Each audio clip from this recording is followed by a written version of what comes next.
ও মাই god, রোগীর অবস্থা তো পালা নাই। লিভার পুরোটা খারাপ হয়ে গেছে, বুকুর হাড্ডিও দুইটা খাইলিস, এরপরে ফিতেও বড় বড় সাইজের ফাত্তরও আছে। পেশেন্ট যে কোনো সময় মারা যাইতে পারে। হ্যাঁ হ্যাঁ, কিতা কইলে ডাক্তার সাহেব? এটা কিতা কইলে? ভাই সাহেব কিতো হয়েছে? ভাই সাহেব, ও ভাই সাহেব কিতো হয়েছে? মাতো নাকি? ও ভাই সাহেব, ডাক্তার সাহেব তোরা দেখুন না, তাড়াতাড়ি দেখুন। Sorry, he is no more. এটা কিতা কইন? মারা গেছেন তাই? এটা কিতা কইন? ভাই সাহেব, ও ভাই সাহেব উঠো না ভাই সাহেব। তুমি নো কইলাই লোকাল মুরুখ খাইতাই, আমি লোকাল মুরুখ পাড়িত পাঠাইয়া দিয়া বিরান করাইছি তোমার লগে, তুমি না খাইয়া কিলা মরি যাবা। তুমি নো কইলা ইলিশ মাছ খাইতাই, আমি বাংলাদেশ থেকে ইলিশ মাছ আনাইছি, খালি তুমি খাইতাই করি। গাড়ি লত নো কইলা তুমি লগে যাইতাই।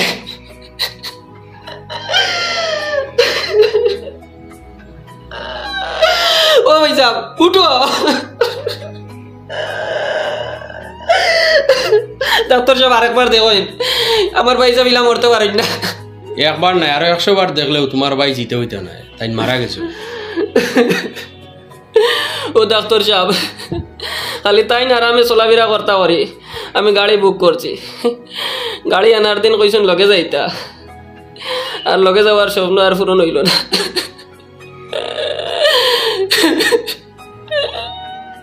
উফ, তো তাগড়া মানুষ, শরীরে দি চাইতে বুঝা যান না, ভিতরে অত রোগ করি। জি না, আপনি ইনো অস্থায়ী থাকেন, আপনার তো কোনো দোষ নাই।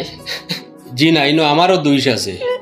পেশেন্টর কন্ডিশন পেশেন্টর সামনে কইতাম না আসলো, আপনার একলা নিয়ে কইতাম আসলো।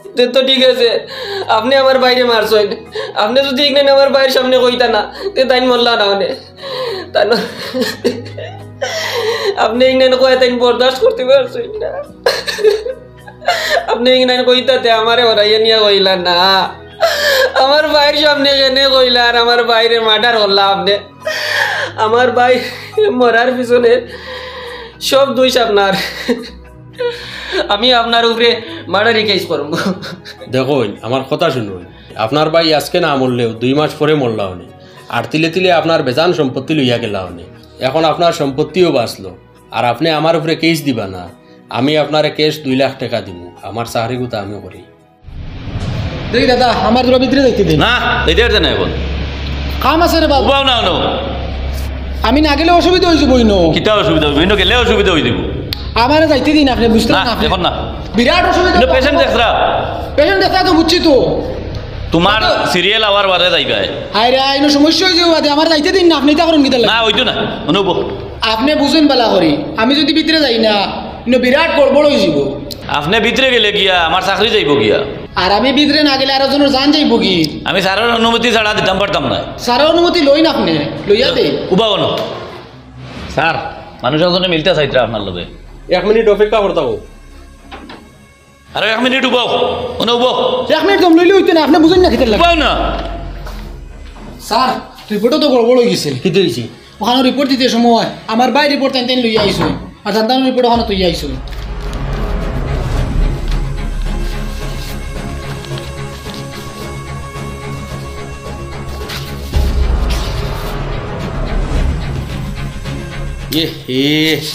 তোমার পেশেন্টর তো রিপোর্ট সব বালা, সব তো নর্মাল ঠিক আছে। তে আমার ভাই মোল্লা কিল্লা, এটা এক ধরনের হার্ট অ্যাটাক। দুঃসংবাদ শুনিয়া তানোর হঠাৎ হার্ট অ্যাটাক হয়েছে। আপনি রিপোর্ট এত লইয়া যদি পেশেন্টের নাম গান জিগাইলে তা তো আমার ভাই বাঁচি যায়। এটা কি যার ডাক্তারি আপনার? দেখি আমার ভাই রিপোর্ট অনলাইন দেই।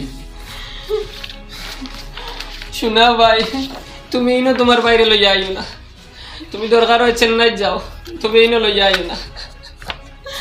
আমার ভাই শেষ, তোমার বাইরে যদি শেষ করতে চাও না ইনো আনিও না।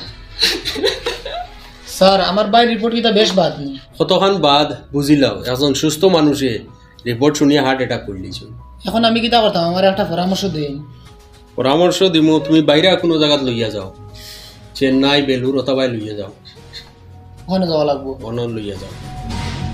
আচ্ছা।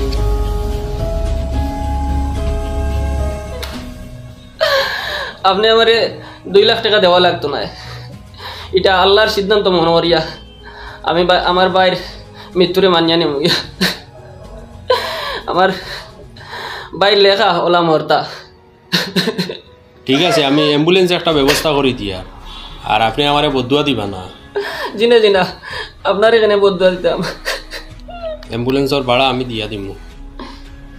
ডাক্তার সাহেব ওগুলোরে কইয়ার আপনারা অনেক সময় পেশেন্টর সামনে পেশেন্টর সমস্যা তুলিয়া ধরিলেন, আর এটা শোনার পরে পেশেন্ট অনেক দুর্বল হয়ে যায়। দয়া করে আপনারা এরকম পেশেন্টর সামনে পেশেন্টর বড় বড় রোগ কীত হয়েছে না হয়েছে এগুলো কইবা না। বিশেষ করে কিছু ডাক্তার হলে প্রেগনেন্ট মহিলা যারা এরারে বড় বয় দেখায়, জানি না কিতা উদ্দেশ্য থাকে। এটার শিকার আমি নিজেও এটার শিকার হয়েছি, আমার লগের অনেক ভাই এনে শিকার হয়েছেন, যেটা আমরা লোক অনেক সময় আলাপ আলোচনা করতে সময় কই যে মহিলার গর্ভে বাচ্চা এটা উল্টা আনাইলে ওরকম মা বাঁচাইতে গেলে বাচ্চা বাঁচাই যাইতো না, বাচ্চা বাঁচাইতে গেলে মা বাঁচাই যাইতো না, ওরকম মানে। তাও এটা আবার এই গর্ভবতী মহিলা যে প্রেগনেন্ট মহিলার সামনে এটা খাওয়া হয়ে যায়, তখন মহিলা কিন্তু আরও নার্ভাস হন, আরও দুর্বল হন, হায় হুতার অশান্তি অস্থিরতা আরও বাড়ি যায়, যার কারণে মানুষের আরও কঠিন সমস্যার সম্মুখীন হইতে লাগে। দয়া করে আপনারা এই ধরনের কাজ করবা না। সব ডাক্তার হলে নাই, বিশেষ করে কিছু ডাক্তার হলে হয়তো মানে গার্জেন যারা আছে এরা ফেরেশানির মধ্যে পড়িয়া তড়িগড়ি অপারেশন হলে হইতো ঠিক আছে সিজার করিলেন, সিজার করি আমারে মুক্তি দিন। তখন এরকম অনেক ডাক্তার হল আসেন, ও কথাও হয় যে একমাত্র উপায় হইল সিজার করলে ভালো হয়ে যাব। কিন্তু অনেক সময় দেখা যায় আমরা বাধ্য যেটা হইতে গিয়া যে এইখান থেকে অনেক মানুষ আছে আবার তার মন মানাইতে পারছে না, এখান থেকে লইয়া অন্যখানো গেছে গিয়া, যেমন মাকুন্দা হসপিটাল লইয়া গেছে, এখানে গেলে দেখা যায় নর্মাল ডেলিভারি হয়েছে।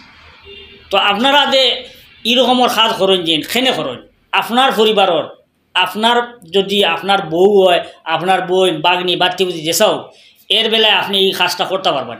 এরকম বই দেখাইয়া এরারে হ্যারাসমেন্ট করিয়া সিজারের মানে পর্যায়ে নিয়ে পৌঁছাইতে পারবেন। আমার মনে হয় না এইরকম মানে আপনার নিজরকে হইলে এলা পারবা করে। আমার কাছে অনবরত কমপ্লেইন আয় যে ওইরকম মানে কঠিন সমস্যার সম্মুখীন হইতে লাগে। ডাক্তার হলে বই দেখাইয়া আর আধা ঘন্টার ভিতরে সিজার না করলে মারা যাইব, 1 ঘন্টার ভিতরে না হলে মারা যাইব, এই হইব সেই বিভিন্ন ধরনের বই দেখাইয়া মহিলাগুলোর জীবন নষ্ট করা হওয়ার। আপনারা দয়া করে হইয়ার সামান্য পয়সার লাগিয়া আমরা লাগান গরিব মানুষ যখন 3 বেলা খাইতাম পারিয়া, তে আপনারা তো ডক্টর, আপনাদের তো খানির কোনো অসুবিধা নাই। সরকারে যেটা আপনাদের স্যালারি দিয়া যান এটা থেকে আপনারা আরামসে চলতা পাড্ডা খাইতা পাড্ডা, আপনাদের কোনো অসুবিধা হইতো না। এর থেকে কম রুজুগরটা মানুষের যদি দুনিয়াত খাইয়া যাইতে পারে তে আপনারা খাইতে পারতা নানি। সেনে একজন মানুষের জীবন নিয়ে খেলা করিয়া আপনারা এই সামান্য টাকা রুজু করার লাগি যে জিও করেন আমরা বুঝো হয় না। আপনাদের কাছে অনুরোধ, মানুষ যখন বেশি মুসিবত পড়ে তখন মানুষে প্রথমে আল্লাহরে কয় আর দ্বিতীয় আপনাদের কাছে যায়। ও কথা বিশ্বাস লইয়া যায় যে ডাক্তারের কাছে গেলে আমি সুস্থ হয়ে যাব, আমি ভালো হয়ে যাব, বা আমার একটা সমাধান বার হইয়া আইব। কিন্তু আপনাদের কাছে যাওয়ার পরে দেখা যায় মানুষ আরও বিপদের সম্মুখীন হয়, আরও বড় বড় বিপদ মানুষের সামনে আয়।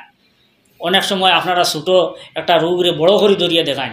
আমি আমার নিজের জীবনের একটা মানে একজন বন্ধু তার একটা ঘটনা আপনাদের লগে শেয়ার করতাম। সেই কথা লাগি আমার একটা বন্ধু আছিল আর কি, হ্যাঁ নিজে গেছিল ডাক্তারও গেছে, ডাক্তার দেখানির নিজে গেছে, যাওয়ার সময় লগে খেয়ে নিছে না, একলা যাইতেও পারছে। আপনারা অনুমান করেন মানুষটা কতক্ষণ সুস্থ অবস্থায় গেছে। যাওয়ার পরে ডাক্তারে দেখিয়া কইছেন, তারে কই দিয়েছেন তার হার্টে অত হয়েছে এই হয়েছে সেই হয়েছে বিভিন্ন ধরনের সমস্যা, যেটা আপনারা নাটকও দেখতে পাইছেন। সেম একটা ঘটনা ঘটছে। তখন হয়েছে কিটা হে জায়গাটো মানে যে হয়ে গেছে, অসুস্থ হয়ে গেছে। ওখানেও আবার মানে ভর্তি করিয়া বাড়ি থেকে পরে মানুষ গেছে, নিজে হাঁটিয়া গেছে, কিন্তু যখন শুনছে তার বড় বড় রোগ ডাক্তার তারে কই দিছে, তখন মানুষটা অনৌ মানে নার্ভাস হইয়া হসপিটাল ভর্তি হইতে লাগছে। এরপরেও হসপিটাল তাকিয়া বাড়িতে আইসি, আর বেমার তাকি মারা গেছে, আর ঔষধেও কাম করছে না। এতখান বয় এতখান ডর তার মধ্যে ঢুকছে। তো দয়া করে আপনারা এইরকম বই দেখাইবেন না, সাহস দিবা মানুষরে। যদিও বড় রোগ বড় হইয়া থাকে, পেশেন্টে যেটা না শুনে তার গার্জেনরে কইবা, অন্য ঘরেরও কইবা, কইয়া বই দেখাইবা না। বরঞ্চ আপনাদের দায়িত্ব হইল এটারে ছোটো করে তুলিয়া ধরা। এটা কোনো ব্যাপার না, এটা ঔষধ করলে কমবো, ওই ধরনের কথা কয়ে মানুষের সান্ত্বনা দিবা। সব ডাক্তারগুলোর ক্ষেত্রে কইয়ার না, কিছু কিছু ডাক্তারগুলো এইরকম করেন, আপনারা দয়া করে এটা করবা না।